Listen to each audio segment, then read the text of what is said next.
S.Jabin channel میں خوش آمدید۔ میرے چینل کو سبسکرائب کریں اور اس کے ساتھ ساتھ بیل آئیکن پہ لازمی کلک کریں مزید اچھی ویڈیوز کے لیے۔ شکریہ۔ بسم اللہ الرحمن الرحیم۔ السلام علیکم۔ امید ہے آپ سب لوگ اچھے ہوں گے، ٹھیک ہوں گے، خیریت سے ہوں گے۔ آج انشاءاللہ تعالی ہم دو پریپوزیشنز کریں گے، ایک ہمارے پاس آلموسٹ ہے اور دوسری الونگ ہے۔ اب سب سے پہلے آلموسٹ کے میننگ کی طرف جاتے ہیں۔ آلموسٹ کا میننگ اگر اردو میں دیکھا جائے تو تقریباً جہاں تقریباً کا میننگ آئے گا، لفظ آئے گا، وہاں پہ آپ نے آلموسٹ کا ورڈ استعمال کرنا ہے۔ لیکن ہم یہ دیکھتے ہیں کہ آلموسٹ کو ہمیشہ ہم کس کے طور پر استعمال کرتے ہیں؟ ایڈورب کے طور پر۔ یہ ایڈورب ہوتا کیا ہے؟ یہ پارٹس آف سپیچ ہیں، ان کو آپ ان کی ایک ایک لائن بھی یاد کر لو گے، ان کے تلفظ کو مائنڈ میں رکھ لو گے تو یہ اتنے مشکل نہیں ہے۔ ایڈورب ہم ورب میں کبھی بھی کوئی چیز کا اضافہ کر دیں تو وہ ایڈورب بنتا ہے، ٹھیک ہے۔ ورب میں کسی نہ کسی چیز کو ایڈ کر دیا جائے تو وہ ایڈورب کہلاتا ہے۔ ایڈورب کے حوالے سے میں نے ویڈیو بنائی ہوئی ہے، آپ وہ لازمی دیکھ لیجئے گا۔ آلموسٹ کو ہم زیادہ تر ہمیشہ ایڈورب کے طور پر استعمال کرتے ہیں، لیکن ہم اس کو مختلف معنوں کے طور پر بھی استعمال کرتے ہیں۔ وہ کیسے؟ اب یہ جو چھوٹی چھوٹی چیزیں ہیں، ناؤن ہو گیا، ورب ہو گیا، ایڈجیکٹو ہو گیا، ایڈورب ہو گیا، یہ آپ نے اپنے ذہن میں رکھنی ہے۔ وہ کیوں؟ کیونکہ یہ ہر جگہ استعمال ہوں گی۔ جہاں جہاں میں ناؤن کہوں گی آپ کو پتہ ہونا چاہیے کہ کسی بھی شخص، جگہ یا چیز کے نام کو ہم ناؤن کہتے ہیں۔ اب یہاں پہ میرے پاس شخص کا نام احمد آ رہا ہے، چیز کا نام ٹیبل آ رہا ہے اور جگہ کا نام لاہور آ رہا ہے، اس لیے ان کو میں ناؤن کے طور پر استعمال کر سکتی ہوں ہر جملے میں۔ دوسرے نمبر پہ میرے پاس آتا ہے ورب۔ ورب کو میں اگر دیکھوں تو فعل کہتے ہیں۔ فعل جون سا ہے وہ ہوتا کیا ہے؟ فعل کہتے ہیں کسی کا کوئی بھی کام جو ہو رہا ہو، جو بھی بندہ کر رہا ہے یا کوئی کام ہو رہا ہے، کام کے کرنے کو فعل کہتے ہیں۔ مثلا میں چائے میں چینی زیادہ لیتا ہوں، وہ ایک کام کر رہا ہے، لیتا ہوں۔ I take much sugar in tea، وہ کام ایک کر رہا ہے، لے رہا ہے۔ اب یہاں پہ ہم ٹیک کو ورب کے طور پر استعمال کریں گے۔ تھرڈ نمبر پہ میرے پاس آتا ہے اسم صفت۔ اسم صفت کا اگر دیکھا جائے تو اردو میں اس کا مطلب ہوتا ہے خوبی۔ اب یہاں پہ ایڈجیکٹو کے طور پر ہم نے اس کا میننگ کیا ڈھونڈنا ہے کہ کسی بھی اسم یعنی نام، جگہ یا شخص کی کوئی بھی اچھائی یا برائی کو جو بھی ظاہر ہو رہی ہے وہاں پہ آپ نے ایڈجیکٹو لگا دینا ہے۔ ایڈجیکٹو وہاں پہ آئے گا، وہ ایڈجیکٹو کہلائے گا، ٹھیک ہے۔ کہیں پہ بھی کسی بھی جگہ پہ کوئی بھی کسی بھی شخص کی اچھائی یا برائی ہو رہی ہو تو وہ ایڈجیکٹو کہلاتا ہے۔ مثلا ثنا and Shehri are carrying a chair, ثنا اور شہری ایک کرسی اٹھا رہے ہیں، ٹھیک ہے۔ دوسرے نمبر میں میں کہتی ہوں کہ Sana and Shehri are carrying a heavy chair. Heavy جہاں پہ آ جائے گا بھاری، یعنی چیئر کی ایک خوبی یا خامی بیان کی جا رہی ہے تو ہیوی جہاں پہ آ جائے گا وہ ایڈجیکٹو کہلائے گا۔ Adjective heavy chair. اب میں اگر کہوں ثنا از اے بیوٹیفل گرل، بیوٹیفل میرے پاس ایڈجیکٹو آ جائے گا۔ کیوں؟ اس لیے کہ وہاں پہ میں نے ثنا کی خوبصورتی کو ظاہر کیا ہے، اس کی خوبی کو ظاہر کیا ہے۔ یہ تو تھا میرے پاس ایڈجیکٹو۔ آگے فورتھ نمبر پہ میرے پاس آتا ہے ایڈورب۔ ایڈورب کا مطلب ہوتا ہے فعل کے متعلق کچھ کہنا، فعل کے معنی میں کوئی اضافہ کرنا۔ فعل جو بندہ کام کر رہا ہے، جو کام ہو رہا ہے، وہ کس طرح ہو رہا ہے، کیسے ہو رہا ہے، کب ہو رہا ہے، وہ ایک اضافہ ہوتا ہے، ایڈیشن ہوتا ہے، اس میں کچھ نہ کچھ ایڈ کرنا ہوتا ہے۔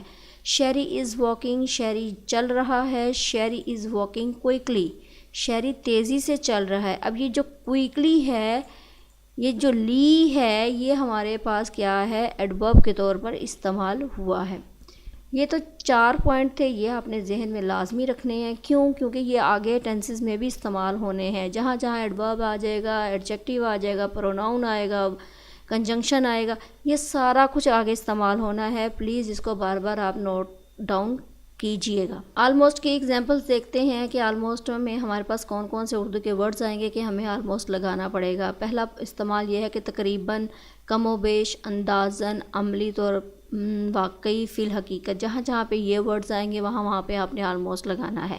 مثلا میں نے اپنا کام تقریباً مکمل کر لیا ہے، I have almost finished my work، almost آ گیا۔ ڈبے میں کم و بیش 40 مسافر تھے، there were almost 40 passengers in the compartment، almost آ گیا، کم و بیش۔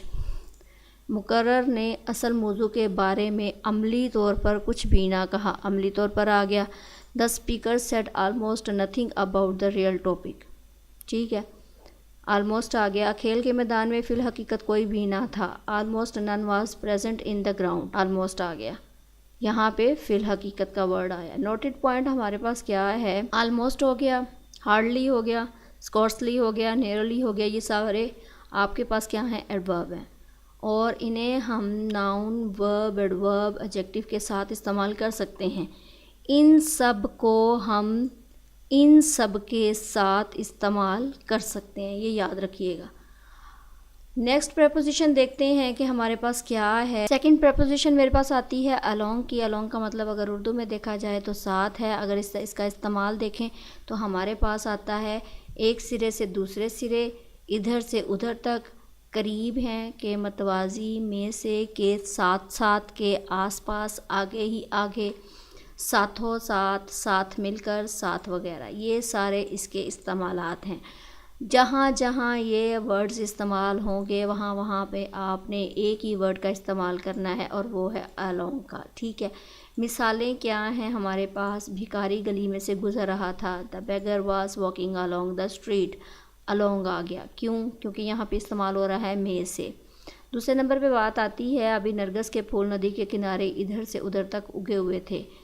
The daffodils were growing along the margin of a bay. ہمارے پاس کیا آ گیا؟ along آ گیا. کھلاڑی راستے کے متوازی دوڑ رہا تھا. The athlete was running along the track. along آ گیا, کے متوازی. ٹھیک ہے, یہاں پہ ادھر سے ادھر آیا ہے تو ہمارے پاس along کا استعمال آیا. یہاں پہ کے متوازی آیا, یہاں پہ along کا استعمال آ گیا. ملاح دریا کے کنارے کے آس پاس کشتی چلانے کو ترجیح دیتا ہے. The sailor prefers rowing along the bank of the river. ٹھیک ہے, کشتی کے کنارے, دریا کے کنارے, along کا استعمال آ گیا. اچھا جی, ساتھ مل کر چلے ورنہ آپ لیٹ ہو جائیں گے. Come along or you will be late. Right, یہ آ گیا along کا استعمال. آپ تقریب میں شریک ہوں اور ساتھوں ساتھ اپنے دوست کو لیتے. یہاں پہ جی آئے گا آپ تقریب میں شریک ہوں اور ساتھوں ساتھ اپنے دوست کو لیتے آئیں, تو یہاں پہ آ جائے گا participate in the function and also bring your friend along. ٹھیک ہے, یعنی اپنے ساتھ اپنے دوست کو بھی لیتے ہیں, اس کا یہ میننگ ہے. وہ اپنے بچے کو بھی ساتھ لے آئی. She took her child along. فوج کو حکم تھا کہ وہ آگے ہی آگے بڑھے اور رکے مت. The army was ordered to move along and not to stop. along کا استعمال آ گیا. یہ تو تھی سیکنڈ پریپوزیشن میرے پاس along کے حوالے سے. تو یہ کوئی اتنی مشکل نہیں ہے. along اور almost, بس اونلی ون پریپوزیشن رہ گئی ہے, وہ انشاءاللہ تعالیٰ کل ویڈیو لے کر آؤں گی. اس کے بعد انشاءاللہ تعالیٰ ہم نے جو پارٹ آف اسپیچ ہے نیکسٹ جو ہے پریپوزیشن کے بعد وہ کنجنکشن آ رہا ہے, اس کے بارے میں بتاؤں گی. تو نیکسٹ ویڈیو تک دیکھتے ہیں کہ کیا ہے. لیکن اس سے پہلے میں آپ کو بتا دوں کہ جب یہ پارٹس آف اسپیچ ختم ہو جائیں گے لاسٹ میں ایک ویڈیو بنے گی 3 فارمز آف ورب کے حوالے سے. حماد جون سے انہوں نے مجھے کہا ہوا ہے, حماد آپ کی بات مجھے کلیئرلی طور پر میں نے نوٹ کر لی ہے, تو وہ انشاءاللہ تعالیٰ میں پراپر ویڈیو بنا کر لے کر آؤں گی, جیسے آپ نے بتایا تھا 1st degree 2nd degree 3rd degree. اور تو ان چیزوں کو سامنے لے کر سب کو سمجھ میں آ جائے گا. جیسے خان ہیں انہوں نے بھی اس چیز کے بارے میں کہا ہے, تو آپ نوٹ ڈاؤن کر لیجئے گا کہ جیسے یہ پارٹس آف اسپیچ ختم ہوں گے انشاءاللہ تعالیٰ اس کے بعد یہ 3 فارمز آف ورب کے حوالے سے ایک ویڈیو بنے گی, اور وہ پراپر اچھے طریقے سے بنے گی, آپ کو سمجھ میں بھی آ جائے گی وہ کیسی ہے, کیسے کرتے ہیں ان کو استعمال جملوں میں, وہ سارا کچھ کلیئر ہو جائے گا. لیکن آپ کو ایک میں بات بتا دوں کہ پراپر طریقے سے آپ نے سارا کچھ پیچھے سے لازمی یاد کیا کریں, کیونکہ جب تک ہمیں جملہ بنانا نہیں آئے گا ہمیں کچھ بھی سمجھ میں نہیں آئے گا. میں نے جملہ بنانا بھی بتا دیا آپ کو, میں نے فعل, اسم, جو بھی ہے اسم, فعل, اسم صفت, مطلق فعل, یہ سارا کچھ آپ کے سامنے میں نے پیچھے ویڈیوز میں رکھ دیا ہے. ان چیزوں کو لازمی ذہن میں رکھیں, ٹینسز میں یہ چیزیں بہت یوز ہوتی ہیں, تو آپ کو کوئی مشکل نہیں ہوگی. نیکسٹ ویڈیو تک اجازت دیں، اپنا خیال رکھیے گا، دعاؤں میں یاد رکھیے گا۔ اللہ حافظ۔